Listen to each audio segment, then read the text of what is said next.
할렐루야. 좋으신 우리 하나님 아버지를 찬양하고 경배하며 오늘 이 뜻깊은 자리에 함께하는 우리 성도님 한 분 한 분 진심으로 우리 주님의 이름으로 좋으신 우리 하나님의 이름으로 축복하며 환영합니다. 이 시간 우리 수요일 아침에 같이 만나는 주제별 성경 공부 시간입니다. 여러분 교재 다 펴시고 2020년 7월 22일 오늘은 이제 부활에 대해서 이 전주에 생명, 지난주에 죽음에 대한 것, 오늘은 이제 부활에 대한 주제를 가지고 같이 하나님 말씀 공부하도록 하겠습니다. 제가 잠깐 기도하고 시작하겠습니다. 하나님 아버지, 은혜를 진심으로 감사합니다.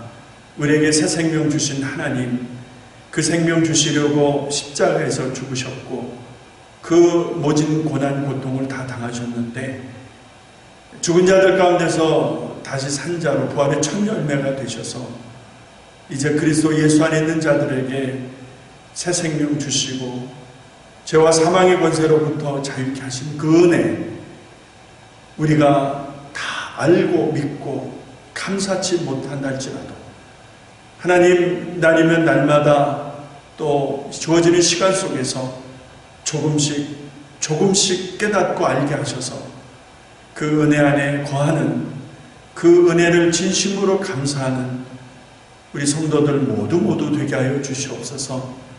오늘 귀한 말씀 같이 공부할 때에 하나님의 말씀이 우리 안에 잘 박힌 목과 같이 그 말씀 우리가 붙들고 부활의 신앙으로 살아가는 우리 사랑하는 성도들 하나님 되게 하여 주시옵소서. 부족한 점 함께 하시기를, 또 붙잡아 주시기를, 인도하시기를 간절히 원하옵고 예수님의 이름으로 기도합니다. 아멘. 아멘.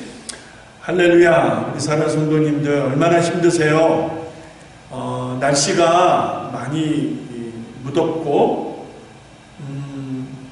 바이러스로 인하여 많은 생활의 어려움들이 아직 해결되지 않고 있는 이때에 하나님의 위로와 또 하나님이 주시는 새 힘 공급 받으셔서 넉넉히 승리하시며 하루하루 복된 삶을 살아가시기를 진심으로 바라고 기도하겠습니다. 자, 오늘은 말씀드린 대로 부활에 대한 주제를 가지고 같이 공부하도록 하겠습니다. 여러분 교재 펴놓으시고 오늘 내용은 복잡하지는 않습니다만 그러나 십자가의 사건과 부활의 사건은 우리 그리스도인들에게서는 빼놓을 수 없는, 또 성경이 말씀하는 양대축이라고 할 수 있는 가장 핵심적 신앙의 어떤 근본, 기둥이라고 할 수가 있죠. 예수께서 죽으셨다, 예수께서 부활하셨다. 이것이 복음의 핵심이거든요.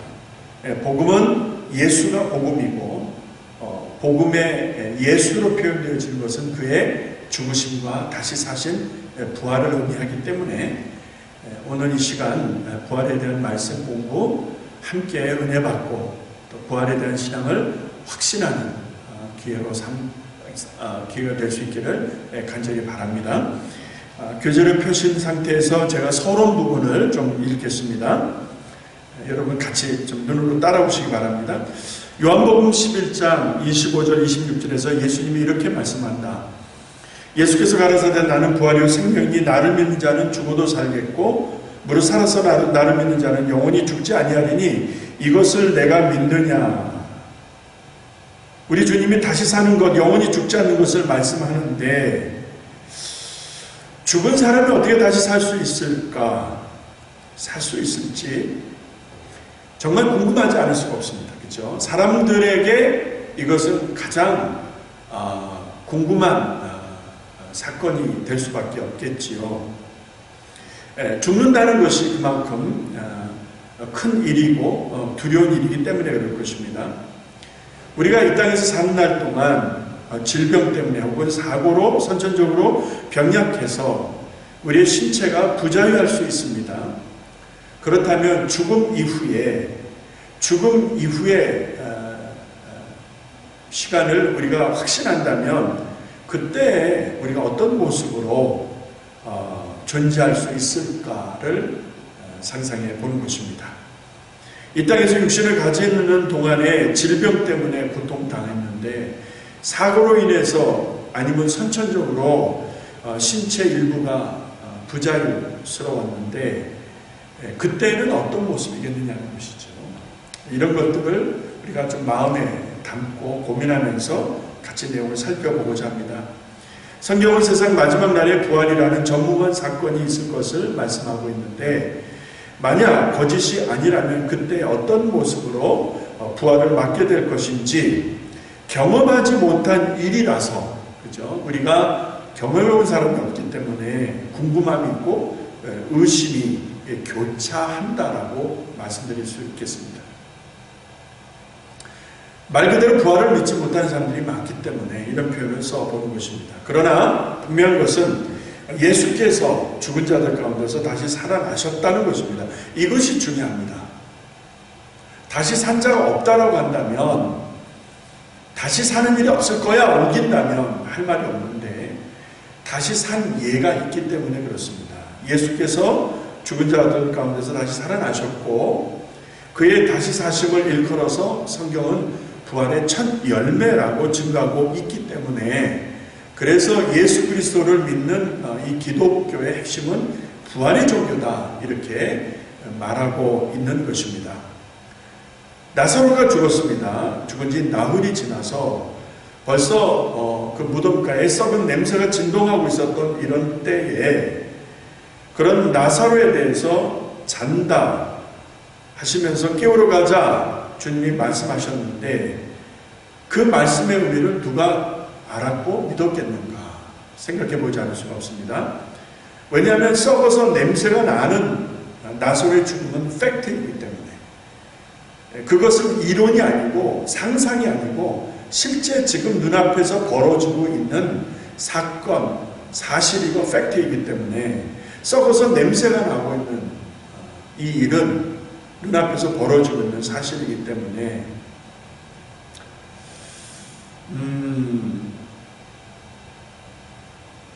그런 나사로를 죽었고 썩어서 냄새가 나고 사람들이 그 일을 슬퍼 울고 있는 이때에 예수님이 나사로를 부르십니다. 돌을 옮겨놓게 하고 장사 지낸 지 벌써 나흘이 지나서 냄새가 나는데 그런데 예수님이 그의 이름을 부르십니다. 어떤 일이 벌어집니까? 여러분 써드린 대로 수의를 동인 채 성경에 보니까 수의를 동인 채 그 썩은 냄새 나는 시신이 걸어서 나오는 것입니다. 사람들이 놀라지 않을 수 없었겠지요. 만약 이런 일이 지금 일어난다고 하면 여러분 사람들이 어떻게 반응하겠습니까? 역시 두려워 떨지 않겠습니까? 자, 이 사건 썩어서 냄새가 나는 나사로를 향하여 예수님이 그의 이름을 부르시고 나오라 하실 때에 수의를 동인 채 그 죽은 썩은 시신이 걸어 나오는 이 일을 통해서 성경이 우리에게 암시하는 또 성경이 우리에게 분명히 제시하는 교훈이 있습니다. 그것은 죽음은 분명 인간들에게 가장 두려운 일이 맞지만 그 가장 두려운 죽음의 권세보다도 하나님이 말씀하실 때 능력이신 생명이신 하나님이 말씀하실 때 죽은 자가 다시 산다라고 하는 이 살리는 능력, 다시 말해서 부활의 능력이 죽음의 능력, 죽음의 권세보다 비교할 수 없을 만큼 더 크다, 강하다라고 하는 사실을 확인하게 된다는 것이죠. 할렐루야. 예. 죽음이 두렵지만 부활은 더 큰 능력이다. 더 큰 하나님의 역사다. 그러다 보니까 혹자는 정말 기독교가 부활의 종교라고 하면은 그럼 죽은 자가 살아야 되는 거 아니냐라고 주장을 합니다. 그런데 죽은 자가 다시 사는 경우가 있습니까? 없습니까? 그러다 보니까 다시 산다라고 하는 부활에 대해서 강한 부정과 부인을 서슴지 않고 있는 현실입니다. 눈앞에서 보이라는 것이죠. 죽은 자가 다시 살아난 것을 보이라. 그러면 믿겠다라는 것인데, 여러분, 그런 일이 허락되지 않으므로, 자, 학자들은 그런 이유를, 그런 상황을 예를 들어서 부활에 대한 부인, 부정을 강하게 하고 있다. 이것이 현실이다. 그러나 중요한 것은 부활은 사실이고 부활은 진리라는 것입니다. 부활이란 원칙이 있음에도 불구하고 그 부활을 믿지 않는다라고 한다면 어떤 일이 벌어지겠는가? 여러분, 부활을 믿지 않으면은 사실은 십자가를 믿지 못하는 거예요. 십자가와 부활을 믿지 못한다라고 하면은 십자가와 부활을 통해서 하나님이 주시려고 하는 것은 하나님의 나라이거든요. 하나님의 나라에 들이시고자 하는 하나님의 권속으로 하나님의 자녀로 삼으시려고 하나님의 어린 양이신 예수가 이 땅에 오셔서 십자가에서 죽으시고 무덤을 여시고 죽은 자들 가운데서 다시 사신 부활의 첫 열매가 되신 거 아니겠습니까? 자, 그 죽음과 부활을 통해서 하나님의 나라를 내가 상속받게 되는 것인데, 만약에 부활을 믿지 못한다면 십자가를 부인하는 것이고 결국 그런 인생들에게 하나님의 나라가 보장되어질 수 있겠는가? 하나님의 나라에 참여할 수 있겠는가? 아니다라는 것이죠. 우리 예수님의 십자가의 능력은 실로 크지요. 그런데 그 십자가의 능력은 부활을 통해서 완성이 된 것입니다.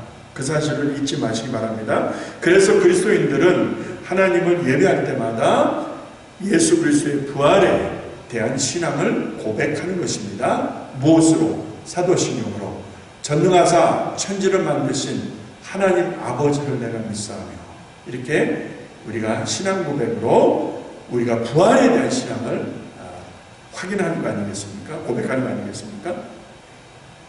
마태복음 8장 21절을 통해서 육신이 죽는 경우뿐만 아니라 살아있다고 해도 하나님의 영이 없는 사람들, 죽은 것은 더 말할 나위 없는데, 살아있다고 하지만 하나님을 모르는 경우, 하나님을 믿지 않는 경우, 하나님의 영이 함께하지 않는 그런 인생들을 가리켜서 마태복음 8장 21절에 보니까 우리 예수님께서 죽은 인생이라고 말씀하고 있습니다. 죽은 인생. 살아있는데 죽었다는 거예요. 살아있는데 죽었다라고 말씀하는 우리 주님의 말씀을 통해서 죽은 인생에 대한 우리 주님의 판단과 정의를 여러분 눈여겨보시기 바랍니다. 살아있으나 죽은 거예요. 반대로 죽었으나 살아있는 거예요. 하나님의 생명이 있는 사람이 죽었을 경우에는 자는 거예요. 다시 일어나서 하나님의 은혜 안으로 들어가게 되지만, 살아있으나 하나님의 영이 없으면 살아있다 할지라도 죽은 거예요. 마태복음 8장 21절을 여러분 주목해서 보시기 바랍니다. 예. 우리 예수님이 이렇게 말씀하셨죠. 예수께서 가라사대 죽은 자들로 저희 죽은 자를 장사하게 하고 너는 나를 따르라. 너는 나를 따르라. 죽은 자로 죽은 자가 장사 지내게 하라. 예. 하나님의 눈에는, 하나님의 입장에서는 하나님의 영이 없을 때, 하나님을 부인할 때 죽은 자입니다. 자, 이런 의미와 배경을 가지고 우리가 본론을 들어가 보도록 하겠습니다. 본론에서 우리가 세 가지를 보게 되는데, 첫 번째가 부활의 증인, 부활의 증거에 대한 것과, 두 번째 부활의 두 가지 신뢰를 보겠고, 세 번째로 이 부활이 주는 우리에게 주시는 어떤 특혜, 은혜, 이것을 노래로 비유했을 때 세 가지 노래가 가능하다는 것을 본론에서 다뤄보겠습니다. 그 첫 번째, 부활의 증인, 부활의 증거. 고린도전서 15장을 보게 되면 고린도 교회 안에, 성도들, 교인들 안에 부활을 믿지 못하고 부인하던 사람들이 있었습니다. 그런 사람들이 있었기 때문에 사도 바울이 이렇게 증언을 합니다. 이제 그리스도께서 죽은 자들 가운데 다시 살아나사라고 말씀하거든요. 예수님이 다시 산 것에 대한 적극적 부인을 하는 교회에 나오는 사람들이 있었기에 사도 바울은 분명 예수님 다시 살아나신 그 역사적 사건을 명확하게 증언하고 있는데, 사도 바울의 이런 증언과 함께 성경을 보게 되면 부활에 대한 증인들의 실예가 여러 군데서 나오고 있거든요. 그것을 이렇게 쭉 정리해 드렸습니다. 1번에서 10번까지가 예수님의 부활을 목격했거나 예수님의 부활에 증인된 어떤 예로 성경이 말씀하신 것들을 기록한 것입니다. 그 첫 번째가 막달라 마리아입니다. 요한복음 20장 17절에 보면 이제 그 안식일이 지난 첫날 새벽 미명이죠. 아직 동이 뜨기 전에 어두운 시간에 무덤가를 찾은 막달라 마리아의 경우를 말씀합니다. 그래서 그 무덤가에서 울고 있을 때 빈 무덤 앞에서, 그렇죠? 그랬을 때 동산직인 줄로 알았는데 그자에게 예수님이 어디 계신지를 묻습니다. 그때 그 동산직으로 알았던 그자가 이렇게 말을 하죠. 예수께서 이제 마리아에게 말씀하시는 부분으로 요한복음 20장에서 기록하고 있습니다. 그러니까 마리아가 알았던 것과 실제는 다른 것을 요한복음 20장에서 분명히 말씀하시죠. 그러니까 동산직인 줄로 알았는데, 그래서 예수가 어디 계신지를 물었는데, 16절에 보니까 예수께서 이렇게 말씀하시죠. 마리아야, 돌이켜. 마리아 하실 때 마리아가 돌이켜 히브리어 라보니라고 말씀을 합니다. 이걸 번역하면 이제 선생님 이런 표현이죠. 예수께서 이르시되 나를 만지지 마라. 내가 아직 아버지께로 올라가지 못하였기 때문에 너는 내 형제로 가서 이르되 내가 내 아버지 곧 너희 아버지 하나님 곧 너희 하나님께로 올라간다, 이렇게 하라고 말씀해 주십니다. 그러니까 부활하신 예수님을 만나고 형제들에게 가서 그 사실을 전하도록 하는 이 사건이 요한복음 20장에서 기록되고 있습니다. 막달라 마리아, 그리고 함께했던 여인네들, 누가복음 24장을 근거하는데 특별히 24장 33절, 34절을 여러분 눈여겨보시기 바랍니다. 보시게 되면 예루살렘으로 들어가 보니 11사도와 함께한 자들이 모여있어 말하기를 과연 주께서 과연 살아나시고 시몬에게 나타나셨다는지라. 이게 누가 하는 말이에요? 무덤을 찾았던 여인네들이죠. 여인네들이 갔다 와서 그 결과를 11사도와 그리고 함께한 자들에게 이렇게 전하고 있는 것입니다. 과연 주께서 살아나셨다, 그리고 시몬에게 나타나셨다는지라 이렇게 증언하고 있는 것을 볼 수 있습니다. 세 번째, 베드로, 마가복음 16장 7절, 누가복음 24장. 그 다음에 네 번째가 엠마오 도상의 두 제자. 그 엠마오로 가는 그 두 사람을 예수님이 동행하셨잖아요. 근데 나중에 24장 16절에 보면 저희 눈이 가려져서 그인 줄을 알아보지 못했다라는 표현들이 있죠. 그러니까 우리가 육의 눈으로는 영이신 하나님을 분별할 수가 없습니다. 영이신 하나님이 하시는 일을 알 수가 없고 하나님이신 줄을 알지를 못하는 거예요. 그런데 나중에 그 말씀으로 하여 깨닫고 나서 보니까, 이제 그 눈이 열려서 보니까 그분이 보이지가 않는 그 경우, 그러니까 엠마오로 향하던 두 사람이 예수님이 동행하신 것을 뒤늦게 깨닫고 마음에 확신을 가지고 다시 예루살렘으로 돌아가는 그 모습을 확인할 수가 있죠. 엠마오 도상의 두 제자, 부활에 증인되는 것을 알 수가 있습니다.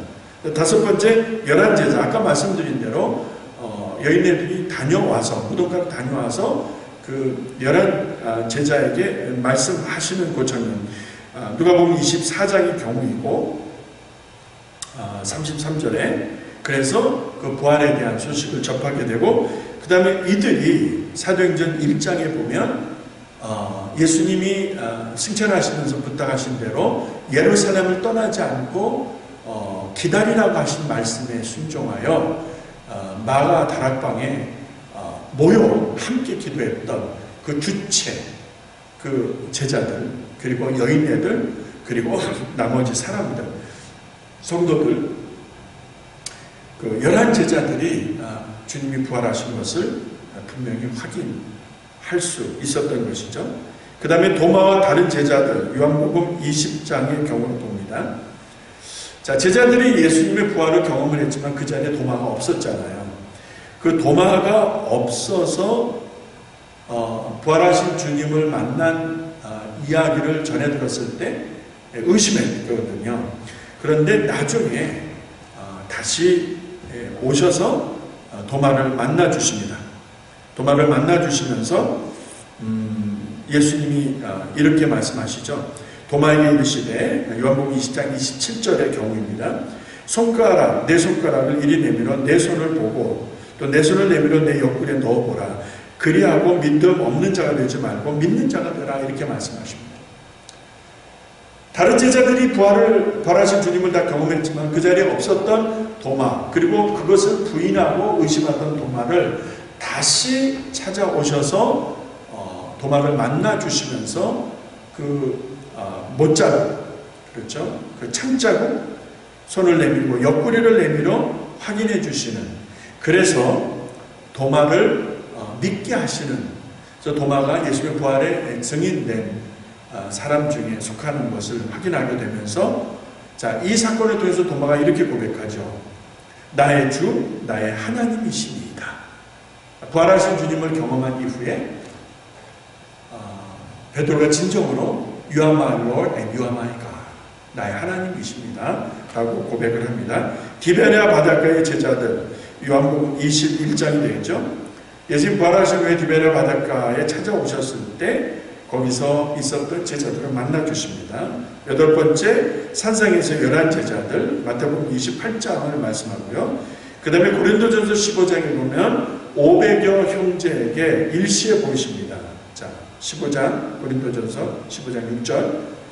그 후에 500여 형제에게 일시에 보이셨나니 그 중에 지금까지 태반이나 살아있고 어떤 이는 잠들었으며, 그러니까 500여 형제들이 있는 상태에서 예수님이 보여주신 그 부활하신 형체를 나타내신 것을 말씀하고 있습니다.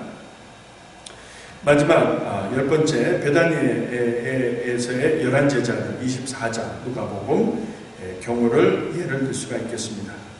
자, 좀 전에 말씀드린 그 고린도서 15장에서 6절에서 500여 형제에게 일시에 보이셨잖아요. 이 부분에서 제가 하나 꼭 강조하고 넘어갑니다. 사도행전 1장에 보면 11 제자와 그리고 함께했던 몇몇 여인네들, 무명의 교인들이 다입니다. 부활을 경험을 했는데, 그리고 예수님께서 뭐라 말씀하셨죠? 예루살렘을 떠나지 말라, 기다리라. 아버지께서 약속하신 것을 받기까지 기다리라. 그래서 오순절의 이름에 불의 혀같이 갈라지는 모습으로 급하고 강한 바람 같은 소리가 나면서 한 곳에 모여 집중적으로 기도했던 자들이 다 성령 충만함을 받지 않습니까? 그런데 120여 명이라고 그랬어요. 성령. 고린도전서 15장 6절에 500여 형제에게 일시에 예수님의 부활하신 몸을 보여주셨는데 그들은 다 어디에 있습니까? 결국 거반 다 그들이 부활하신 예수님을 경험했다 하지만 진짜 있어야 될 자리, 그러니까 예루살렘을 떠나지 않고 아버지께서 약속한 것을 받기까지 끝까지 인내하고 하나님의 시간과 약속을 이루기까지 기다려야 했던 그 자리에 있었던 성도는 120여 명 남짓이라는 거예요. 그러면은 나머지는 다 어디 있습니까? 다 흩어진 것이죠. 여러분은 끝까지 모여서 기도하며 약속을 이루기까지 하나님의 때를 바라보며 기도하는 성도입니까? 아니면 흩어져 버린 성도입니까? 참 우리에게 심각하게 도전을 주시는 부분이 아닐 수가 없습니다. 자, 그러면 한 페이지, 그러니까 뒤로 넘기셔서 두 번째를 보겠습니다. 자, 그렇게 부활에 증인된 삶을 살았던 성경의 경우들을 확인했고요. 두 번째는 부활에 대한 두 가지 다른 예를 말씀을 드리지 않을 수가 없습니다. 그 두 가지 다른 예는 첫 번째가 예수님이 부활의 첫 열매가 되셨어요. 그리스도이신 예수의 부활, 무덤을 여시고 죽은 자들 가운데서 처음으로 다시 살아나신 부활의 첫 열매. 그리고 두 번째, 죽은 자들의 부활이 있다는 것입니다. 자, 무덤들이 열리며 자던 성도의 몸이 많이 일어나되 예수의 부활 후에 저희가 무덤에서 나와서 거룩한 성에 들어가 많은 사람에게 보이니라. 예수님 마태복음 27장에서 말씀하신 내용인데요. 무덤이 열리고 성도들이 일어난다는 거예요. 자, 여기서 우리는 두 가지 부활을 고려하지 않을 수가 없습니다. 예수님께서 말씀하신 마태복음 27장에 성도들이 일어나는, 그렇죠? 죽은 자들 가운데 일어나는 이 부활에는 두 가지를 성경에서 말씀하고 있는데, 그 첫 번째가 생명의 부활이고 두 번째가 이 심판의 부활로 구분되어진다는 거예요.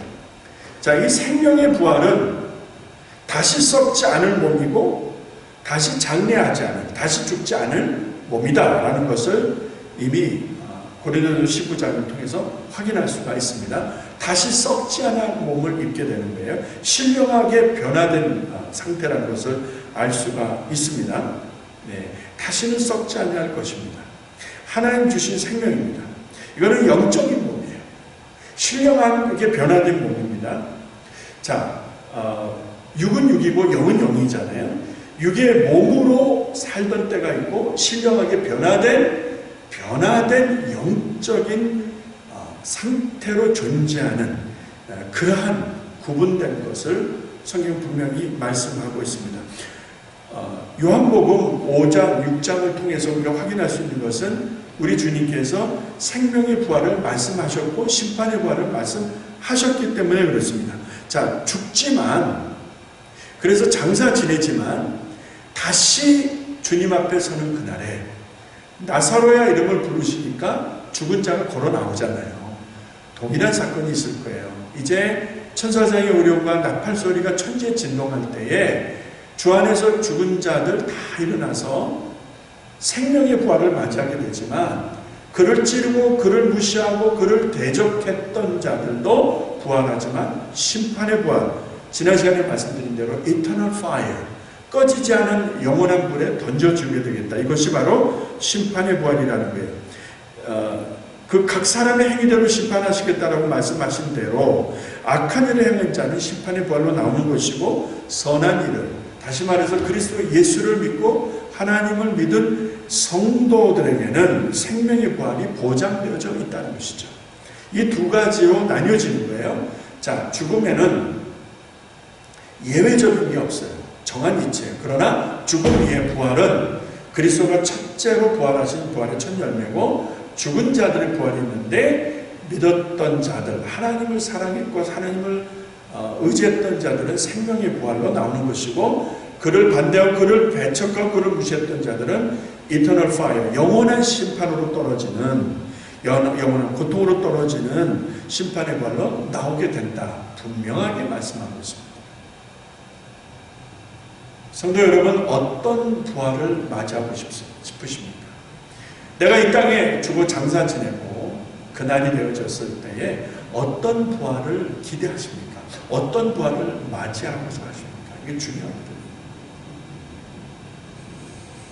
우리가 마음으로 바라지만 그 마음으로 바라는 것이 생명의 부활, 영원한 하나님의 나라에 들어가는 것인 줄로 믿습니다. 그거 원치 않는 사람이 어떻겠어요? 그런데 그러기 위해서 이 땅에서 생명 있는 동안에 준비를 해야 된다는 거예요. 무엇을 준비해요? 나의 영원한 하나님의 나라, 그 천국에 이르는, 그렇죠? 그 하나님 앞에서의 의로운 죽음과 그 이후에 생명의 부활로 주님 앞에 온전한 하나님의 백성으로 서게 되는 그 모든 과정을 내가 살아 생명 있는 동안에 준비해야 된다는 거예요. 그게 뭐예요? 예수 그리스도를 믿는 거예요. 그리고 예수 그리스도를 통하여 하나님의 나라가 확증된, 보장된 천국 백성으로 사는 것입니다. 이게 중요한 거예요. 육신의 죽음을 맞이하게 되면 늦습니다. 그 죽음에는 두 가지로 갈려지기 때문에 그때는 늦는 거예요. 그때는 이미 늦습니다. 지금 살아계실 때 예수 잘 믿으셔야 돼요. 예수님 잘 믿고 하나님 나라 확신하시는 성도님 되시기를 바랍니다.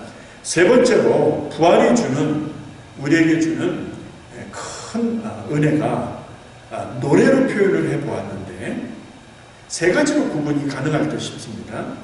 자, 부활을 통해서 우리가 부르는 노래의 세 가지. 첫 번째가 주님이 이기셨잖아요. 무엇을 이기셨어요? 죽음과 죄를 이기셨잖아요. 사망과 죄, 죄와 사망을 이기신 주님의 승리, 그죠? 주님의 승리에 대한 노래. 그러니까 주님이 승리하신 것에 대한 노래. 이것을 고린도전서 15장 54절에 근거해서 써보았습니다. 이 썩을 것이 썩지 않을 입고 이 죽을 것이 죽지 않을 입을 때는 사망이 이김에 삼킨 바 되리라고 기록된 말씀이 응하리라. 사망아 너의 이기는 것이 어디 있느냐? 사망아 너의 쏘는 것이 어디 있느냐? 사망에 대해서 호통하시는, 사도 바울을 통해서 사망을 호통하시는 그 음성이 들리지 않습니까? 사망아 너는 패배자야. 사망아 너는 쳤어. 영원히 진 것이다 라고 하는 하나님의 승리가, 부활하신 주님의 승리가 선포되어지는 것. 그래서 승리의 노래, 승리의 개가 라고 말씀드릴 수 있겠어요. 여러분에게 이 승리의 노래가 있으십니까? 주님의 부활을 믿는다면 주님의 부활, 승리에 대한 나의 노래, 확신이 있어야 되겠죠. 두 번째가 모든 고통을 극복한 기쁨의 노래. 여러분, 주님이 다시 사신 것에 대한 의미는 모든 고통을 이겨내신 것으로 표현할 수가 있겠죠. 그러니까 인간이 경험할 수 있는 모든 고통, 작은 고통에서부터 큰 고통에 이르기까지, 작은 감정에서 큰 감정에 이르기까지 많은 일들이 있을 수 있잖아요. 많은 고통이 있을 수 있잖아요. 그 모든 고통, 아픔, 저주를 극복하신 기쁨의 노래다. 그래서 아까 말씀드린 대로 사망아 하고 호통치시는 모습에서 여러분, 우리가 얼마나 큰 기쁨을 갖게 되는 것인가. 우리 주님의 그 호통 이외에 죽음에 대해서 누가 그렇게 단호하게 명할 수 있었는가? 없었거든요. 아무도 없었어요. 죽음 앞에서는 그렇게 단호할 수가 없었던 것이에요. 여러분, 어떤 영웅호걸도 죽음 앞에서는 그럴 수가 없었던 것이잖아요. 자, 사망아 라고 호통치는 모든 고통과 문제를 극복해낸 부활의 첫 열매이신 주님으로 말미암은 큰 기쁨의 노래. 세 번째가 무덤이 아닌 하나님이 예비하신 처소로 부르시는, 우리 주님이 이런 말씀을 하셨잖아요. 가서 너희를 위하여 처소를 예비하면 내가 와서 다시 너희에게로 영접할 것이다. 너희를 내게로 영접할 것이다. 어디로? 주님이 예비하신 처소로. 자, 내가 간다. 왜가? 처소를 예비하는 거야. 그 처소를 예비하면 오셔서 우리를 그곳으로 인도하시겠다라고 말씀하십니다. 그 처소, 우리가 있을 곳은 바로 그곳입니다. 무덤은 잠시 있는 것이에요. 자, 장사 지낸 무덤은 잠시 잠을 자는 곳이고, 아까 말씀드린 대로 하나님이 부르시면 천사장의 우려와 나팔 소리로 하나님의 부르심 앞에 모든 이들이 일어나게 될 것인데, 생명의 부활, 심판의 부활로 갈리지만 일어났을 때 여러분, 하나님께서 보증하시는, 하나님께서 예비하신 그 거룩한 처소로 우리를 들이시는, 그래서 육신이 호련히 변화되어 영혼과 합일치가 되어지는, 그래서 하나님 나라에서 하나님과 함께하는 그 아름다운 장면을 한번 이렇게 상상해 보시기 바랍니다. 부활이라고 하는 것은 예수 그리스도를 믿지 아니하면은 보여지지 않는 영역입니다. 도저히 받아들일 수 없는 영역이에요.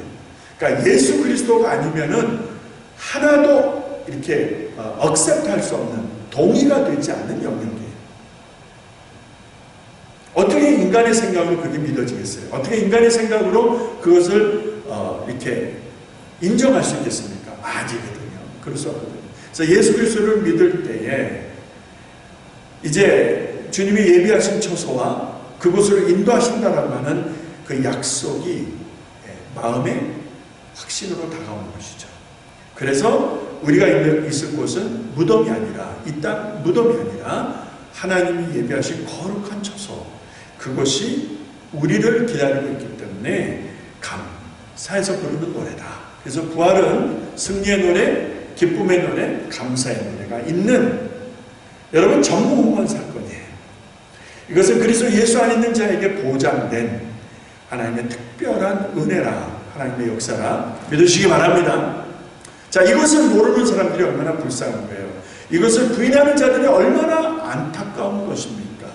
사도 바울은 그 사실을 고린도전서 15장에서 분명히 다루고 있다는 것입니다. 자, 이런 내용을 가지고 이제 결론으로 가겠습니다. 결론, 여러분 따라오시기 바랍니다. 제가 한번 읽어볼게요.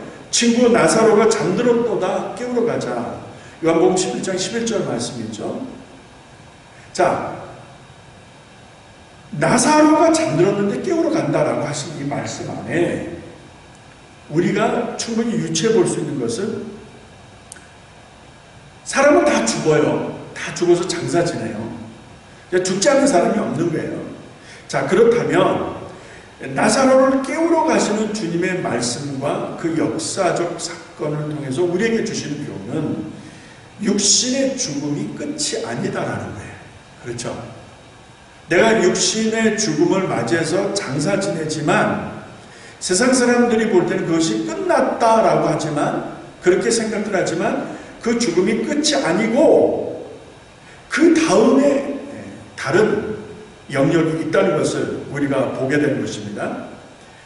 그 말 그대로 죽는 것은 정해진 일이니까 어쩔 수 없는 거예요. 다 죽지만, 그러나 그 이후에는 또 다른 영역이 기다리고 있는데, 자, 부활을 통해서 주인과 함께 얼굴과 얼굴을 대하여 만나게 되는 것이고, 자, 그것을 저는 이런 표현을 써왔습니다. 삶의 결산이다. 결산. 5개, 2개, 1개를 맡은 종들의 이야기에서 여러분 기억하시죠? 주인이 오랜만에 돌아오는 거예요. 그리고 어떻게 합니까? 셈을 하는 거예요. 그 5개를 받은 종이 충성되에 이르러 해서 결과를 가져오니까 주인이 참 기뻐하는 거예요. 착하고 충성된 종아, 주인의 직분에 참여할지어다.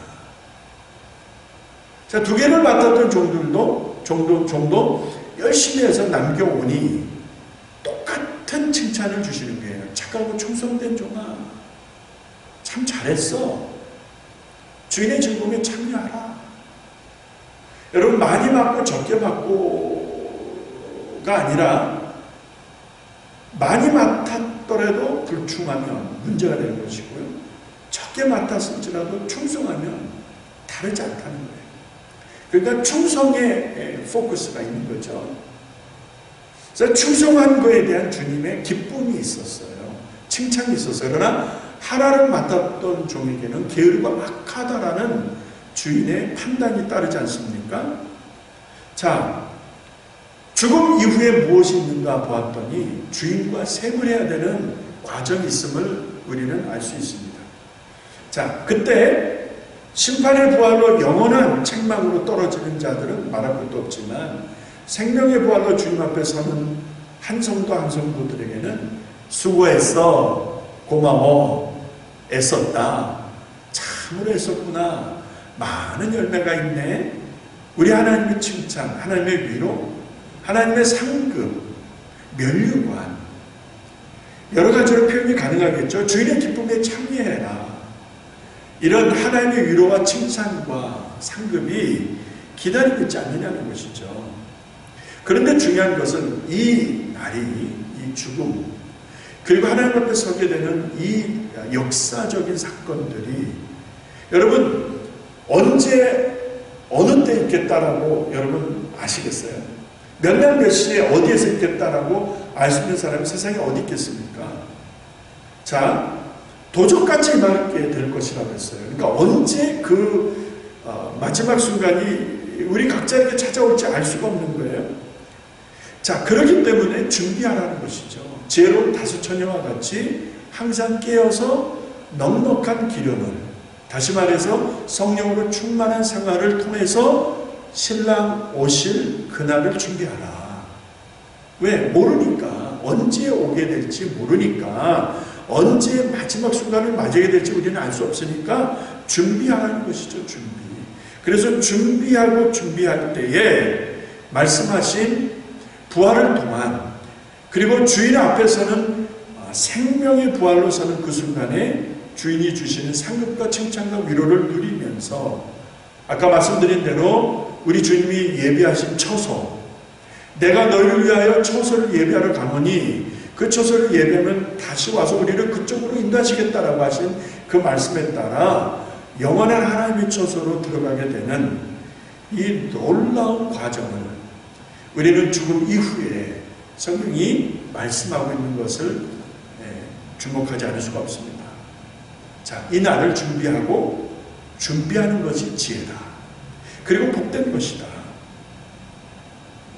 세상에 많은 사람들이 눈에 보이는 대로 살잖아요. 세상에 많은 사람들이 자기 감정대로 살잖아요. 자기 소견에 옳은 대로 살잖아요.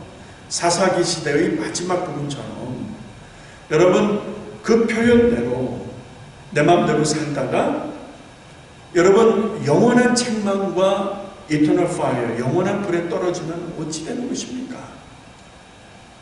이 땅에서 사는 날 동안 하나님 앞에서 믿음을 잘 지키시고 도적같이 이날 그날을 깨어서 잘 준비하는 성도들, 그래서 부활의 큰 영광과 축복과 은혜 안에서 하나님의 처소로 들어가는 복된 성도들, 하나님의 백성으로서 하나님의 자녀로서의 삶을 살아가시기를 주님의 이름으로 축원합니다. 마지막 질문 드리고 이제 마치겠습니다. 나는 이 도적같이 임할 순간을 어떻게 준비하고 있는가?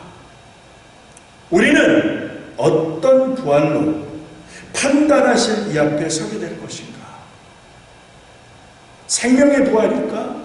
아니면 심판의 부활일까? 어떤 부활로 판단하실 이 앞에 서게 될 것인가?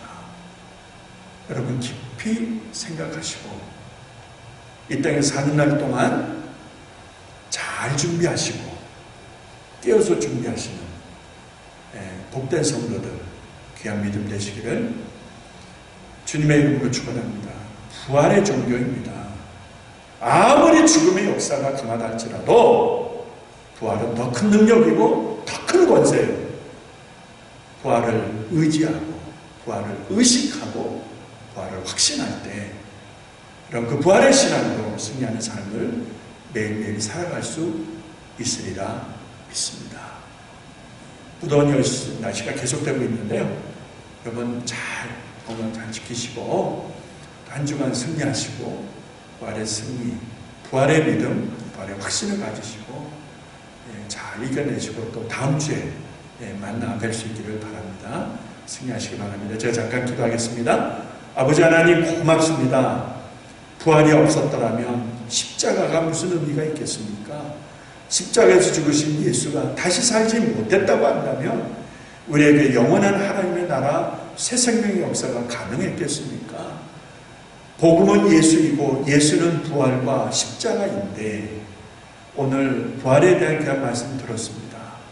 우리에게 부활의 감사의 노래, 기쁨의 노래, 승리의 노래가 있게 하셔서 비록 어려운 형편에 처해 있지만 힘든 생활 또 여러 가지 어려운 나날을 우리가 보내고 있지만 넉넉히 감당케 하시고 부활의 승리를 노래하는 우리 성도들과 우리 교회 되게 하여 주시옵소서. 감사합니다.